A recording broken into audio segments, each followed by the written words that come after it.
সবার লাইলাতুল কদর মিস হতে পারে, মুতাকিফিনদের লাইলাতুল কদর মিস হওয়ার কোনো চান্স নাই। সুবহানাল্লাহ।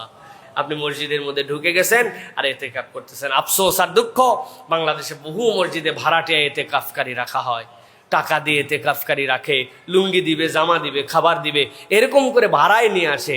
ওই মানুষের ইতিকাফ দিয়ে কিভাবে আমাদের গুনাহ মার্জনা হবে, আমরা এটা নিয়ত করতে পারি। কল্পনা করেন তো, আমি সালাত আদায় করতে পারতেছি না, একজনকে বলছি যে তুই আমার হয়ে ভাড়ায় খাট, কাজ হবে তো না ভাই?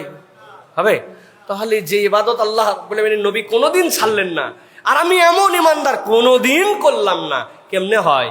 এই জন্য নিয়ত করে ফেলেন এবার, যে ওই যে বলেছি যে আপনি লাইলাতুল কদর খোঁজার নিয়তে আপনি নিয়ত করছেন যে 2টা বেজর রাত, 21-এর রাত আর 23-এর রাত, 25-এর রাত আর 27-এর রাত মসজিদে চলে যাব আমি 2 দিনে ইতিকাফ করি। এই জন্য আমি আমার ইয়াংদেরকে বলি, টেক এ ভ্যাকেশন ফর আল্লাহ।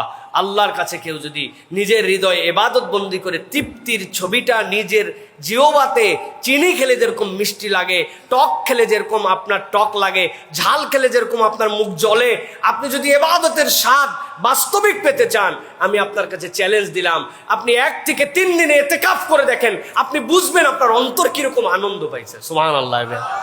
এই জন্য 1 দিন 3 দিন শেষ দশক ইতিকাফ করার জন্য চেষ্টা করেন। নবী সাল্লাল্লাহু আলাইহি ওয়াসাল্লাম থেকে হাদিস আসছে, ইন্না নবী সাল্লাল্লাহু আলাইহি ওয়াসাল্লাম কানা ইয়াতাকিফুল আশরাল আওয়াখির মিন রমাদান হাত্তা তাওয়াফা। আমৃত্যু আল্লাহ নবী রমাদানের শেষ দশকে, আল্লাহ নবী পুরা মাসই ইতিকাফ থাকতেন, কিন্তু রমাদানের শেষ দশক কখনো মিস করেন নাই।